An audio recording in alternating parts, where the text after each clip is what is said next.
Hello everyone, myself Rajkumari and today we discuss about the topic sinusitis. Firstly, its contents. First, introduction and definition of sinusitis. Second, classification. Third, causes. Fourth, signs and symptoms.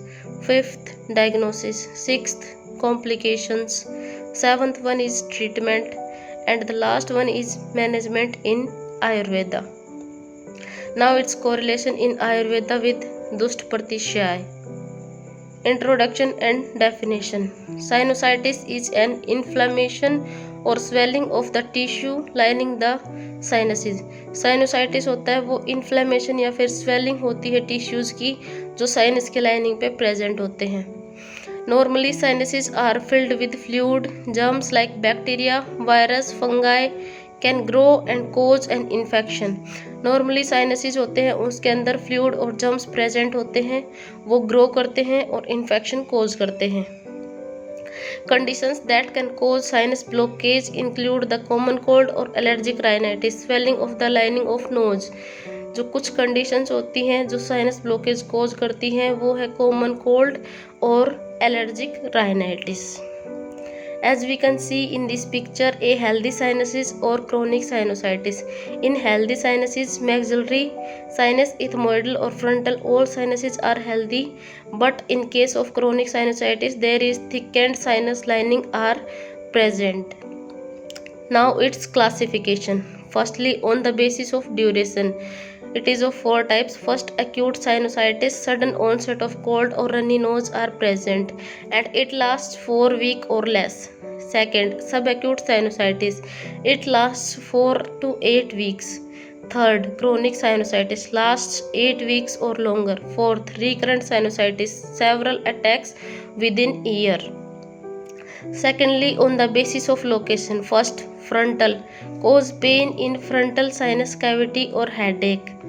Secondly, ethmoidal, cause pain between or behind the eyes, sides of upper part of nose और headache. ethmoidal के अंदर जो pen होता है वो eyes के बीच में होता है या फिर आइज के पीछे होता है और जो अपर पार्ट ऑफ नोज होती है उसके साइड्स पे होता है और इसके अंदर हेडेक प्रेजेंट होता है.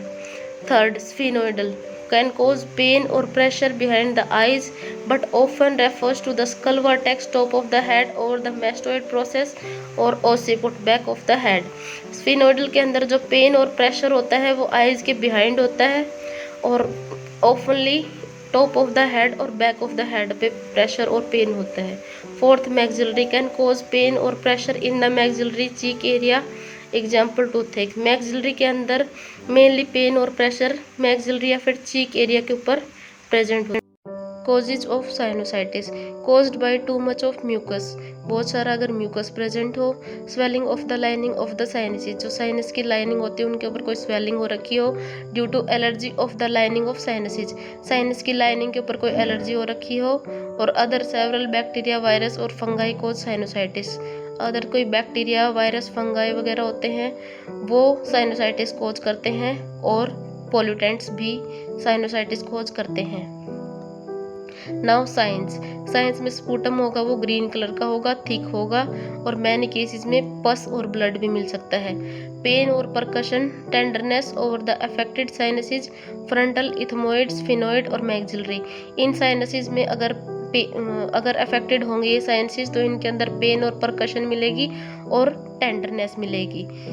फ्रंटल, इथमोइडल, स्फिनोइडल और मैक्सिलरी साइनस में और डेविएटेड नेजल स्पूटम मिलेगा. Now symptoms of sinusitis.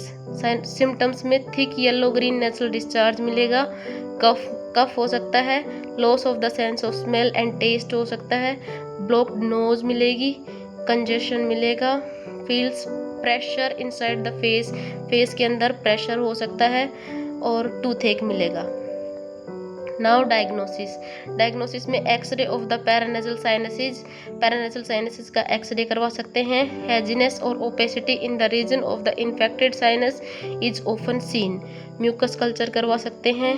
Nasal endoscopy करवा सकते हैं, सीटी स्कैन करवा सकते हैं, fungal scrapings and smear taken from discharge करवा सकते हैं। नाउ कॉम्प्लिकेशंस में इन्फेक्शन ऑफ द आई हो सकता है, थ्रोम्बोसिस, साइनस कैविटी के अंदर ब्लड क्लॉट मिल सकता है, मेनिंजाइटिस हो सकता है, ब्रेन एब्सेस हो सकता है, बोन इन्फेक्शन हो सकता है, ड्रूपिंग ऑफ आईलिड्स हो सकता है और सीवियर हेडेक हो सकता है। नाउ इट्स ट्रीटमेंट में एक्यूट साइनोसाइटिस में कोई ज़्यादा ट्रीटमेंट की ज़रूरत नहीं होती, उसके अंदर सिम्टोमेटिक ट्रीटमेंट से भी रिलीफ मिल सकता है। But in case of chronic sinusitis there antibiotics में रिक्वायर। और सेल्फ केयर के अंदर नेजल वॉशिंग ले सकते हैं, मेडिकेशंस के अंदर डिकंजेस्टेंट ले सकते हैं, एंटीबायोटिक्स, स्टीरॉइड्स, कफ मेडिसिन ले सकते हैं, एंटीहिस्टामिन्स ले सकते हैं, एनाल्जेसिक्स ले सकते हैं और एंटी इन्फ्लामेटरी ड्रग्स भी ले सकते हैं। और सुपरेटिव केयर के अंदर सैलाइन वाटर ले सकते हैं, मेडिकल प्रोसीजर में ड्रेनेज लेंगे। मैनेजमेंट इन आयुर्वेदा, इन दुष्ट प्रतिचाय द कफ दोषा इज मेनली अफेक्टेड।